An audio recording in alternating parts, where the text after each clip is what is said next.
तो guys Pokemon की एक और न्यू वीडियो में आप सभी का स्वागत है। तो पोकेमोन सीरीज में हमें एक बार फिर से ऑरा देखने को मिला है। ऐश के एकदम न्यू पोकेमोन रियोलू और ऐश के बीच में बहुत ही डीप कनेक्शन है।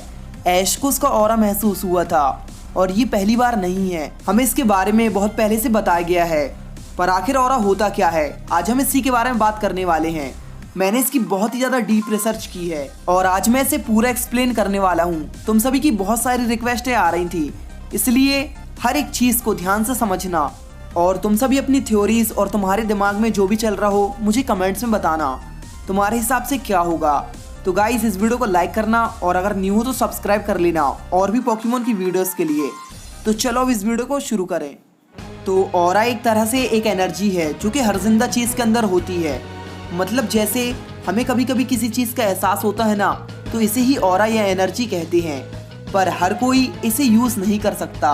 रियल लाइफ में भी ऑरा इंसान के अंदर होता है, इसे साइंटिफिकली प्रूफ किया गया है, लेकिन हर कोई इसका यूज नहीं कर सकता है। और पोकेमोन में इसे थोड़ा अलग तरीके से बताया गया है, मतलब कुछ सुपर नेचुरल तरीकों से। अब पता है ये पोकेमोन है तो इसमें थोड़ा अलग तरीके से तो बताएंगे ना, मतलब जिसमें हमें देखने में मजा भी आए, तो इसलिए इसे इस तरीके से बताया गया है। और सिर्फ पोकेमोन में नहीं बल्कि और भी बहुत सी सीरीज में ऑरा को बताया गया है। जैसे फुल मेटल अल्केमिस्ट ब्रदरहुड में भी ऑरा को बताया गया है। इसमें कुछ ऐसे कैरेक्टर्स थे जो कि ह्यूमनिकलस के अंदर के ऑरा को महसूस कर सकते थे। उन्हें पहले ही पता चल जाता था यह कुछ भयानक एनर्जी है। ड्रैगन बॉल जी में सैयंस का जो पावर अप होता है उसे भी ऑरा ही कहते हैं, और ऑरा ही है जिससे सैयंस अपनी पावर को बढ़ाते हैं। उनके अंदर ये पावर पहले से होती है, बस वो लोग ट्रेनिंग करके अपने अंदर के ऑरा को कंट्रोल करना और इसे बाहर निकालना सीख जाते हैं। उनके फोकस करने से बॉडी के अंदर का ऑरा बाहर निकलने लगता है। मास्टर अल्ट्रा इंस्टिंक्ट में भी गोकू की जो पावर है वो ऑरा ही है, जिसे विस ने ट्रेनिंग करके गोकू को कंट्रोल करना सिखाया है। दूसरी तरफ नारुतो में भी माइट गाय और ली अपने अंदर के इनर गेट्स को खोलकर जो पावर अप करते हैं वो भी ऑरा ही है। उनके अलावा कोई और ये नहीं कर पाता है, क्योंकि वो दोनों बहुत ज़्यादा ट्रेनिंग करके इस पावर को अनलॉक करना सीख जाते हैं। इसे चक्रा भी कहा जाता है, इसलिए ऑरा बहुत फेमस और रियल चीज़ है, पर हर कोई इसका यूज़ नहीं कर पाता है। ये हमें पहली बार पोकेमोन की movie Lucario and the mystery of mu में, जिसका हिंदी में नाम है लुकारियो की तूफानी शक्ति, इसमें ऑरा को लेकर सब कुछ बताया गया था। हमने देखा था ऑरा हर जगह है, पर सिर्फ कुछ इंसान और पोकेमोन ही इसे महसूस और इस पर कंट्रोल कर सकते हैं। पोकेमोन वर्ल्ड में पहले ऐसे इंसान हुआ करते थे जो कि ऑरा को महसूस और इस पावर को कंट्रोल करते थे। इन्हें ऑरा गार्डियंस कहा जाता था। इनमें से ही एक थे सर एरन, जो कि सबसे फेमस थे। इनके पास ये एबिलिटी थी और इनका पार्टनर था एक लुकारियो। लेकिन सभी ऑरा गार्डियंस के साथ में सर एरन भी इस दुनिया में नहीं है। लेकिन हमें पता चल गया था कि ऐश के पास में भी वही सेम ऑरा है, इसलिए उसने लुकारियो की मदद की थी। ऐश के अंदर ऑरा एबिलिटी है, ये हमें बहुत पहले से पता है, क्योंकि हमें बहुत बार ये दिखाया गया है। लेकिन एक बार फिर से न्यू एपिसोड्स में हमें ये देखने को मिला है। जब हम पोकेमोन एक्स एंड वाई का गेम खेलते हैं तो उसमें हमने देखा है कोरिना के लुकारियो को प्लेयर के अंदर का ऑरा महसूस होता है, और एनिमे में ऐश के अंदर ऑरा है। ये बात 100% कन्फर्म है, बहुत बार इसके बारे में बताया है। जैसे पोकेमोन डीपी में ऐश ने बहुत बार रियोलू को ऑरा महसूस किया था, और यही चीज एक बार फिर से हो रही है।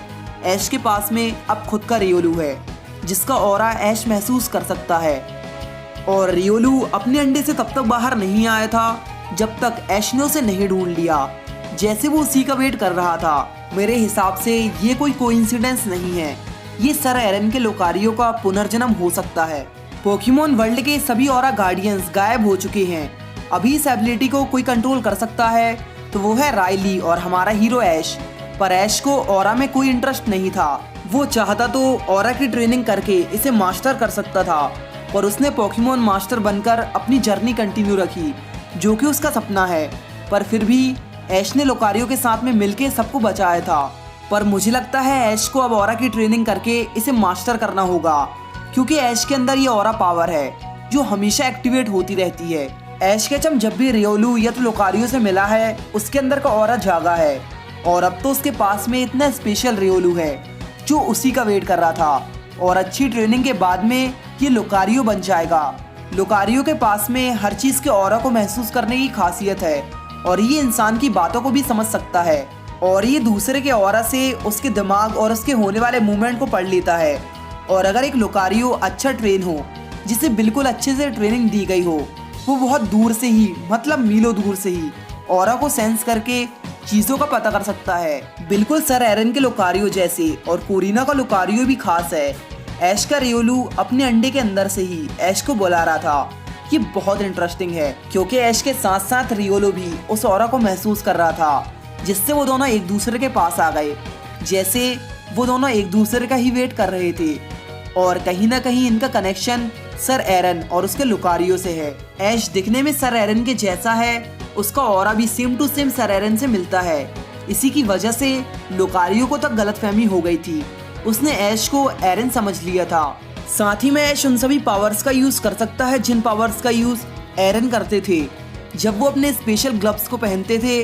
और सबसे बड़ा कोइंसिडेंस तो ये था कि ऐश सेम वही कपड़े पहना हुआ था जो एरन पहने थे।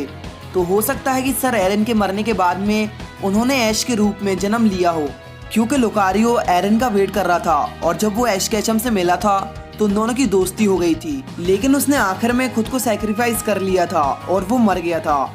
लेकिन एक बार फिर से लुकारियो का पुनर्जन्म हुआ है रियोलू के फॉर्म में। ये सब ऐसा है जैसे सर एरन और उसका लुकारियो दोबारा से मिल गए हों। अगर ये थ्योरी एकदम सच हुई ना, तो सच में मैं बहुत ज्यादा खुश होऊंगा। पोकेमोन वाले सर एरन जैसे कमाल के कैरेक्टर को नहीं भूले हैं, उन्होंने इसे लेकर जरूर कोई अच्छा प्लान बनाया है।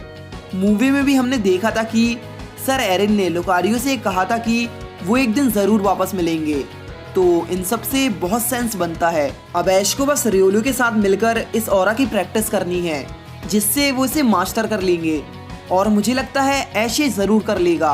पहले भी ऐश ने ग्रेनिंजा के साथ में मिलकर उसके फॉर्म ऑफ इवोल्यूशन को मास्टर कर लिया था, और उससे पहले इन्फर्नेप की ब्लेज एबिलिटी को भी कंट्रोल किया था। तो ऐश ये जरूर करेगा, और अगर ये हो गया ना, तो सच में ऐश और लुकारियो अपने एक न्यू लेवल पर पहुंच जाएंगे। किसे पता, हो सकता है इन्हें कोई न्यू फॉर्म मिल जाए। और ऐसे बहुत सारी चीजें होती हैं।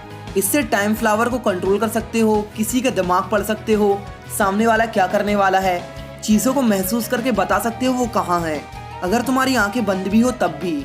और ऐसे तुम अपने पोकेमोन के दिमाग में जुड़कर उससे बात कर सकते हो, एक दूसरे को दूर से ही महसूस करके बता सकते हो वो कहाँ है।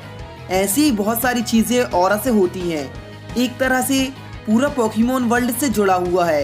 अभी सिर्फ रायली और ऐश के पास ही ये पावर्स हैं, और ऐश जल्दी से मास्टर कर लेगा।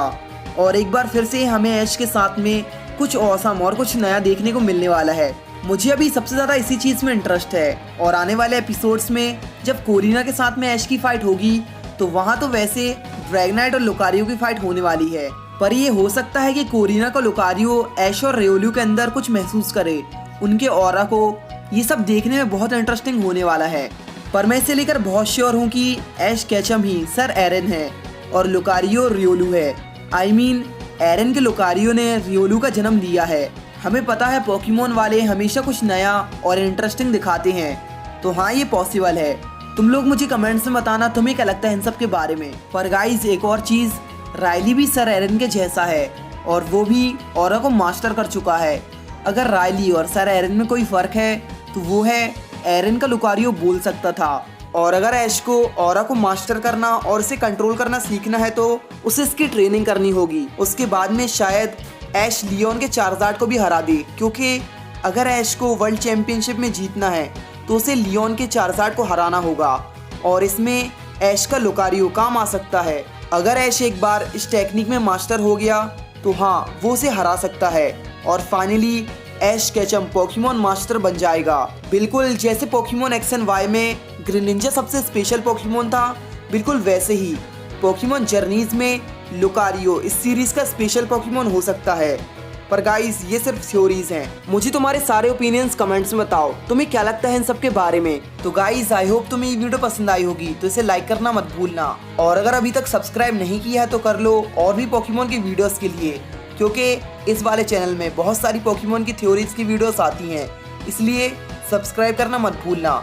और गाइस जाकर मुझे इंस्टाग्राम में फॉलो कर लो, क्योंकि वहाँ पर बहुत सारे पोकेमोन के अपडेट्स आते हैं। मैं वहाँ पर बहुत सारी चीज़ें बताता हूँ, इसलिए जाकर मुझे इंस्टा में फॉलो कर लेना। तो गाइस मिलते हैं हम अगली वीडियो में, तब तक के लिए गुड बाय।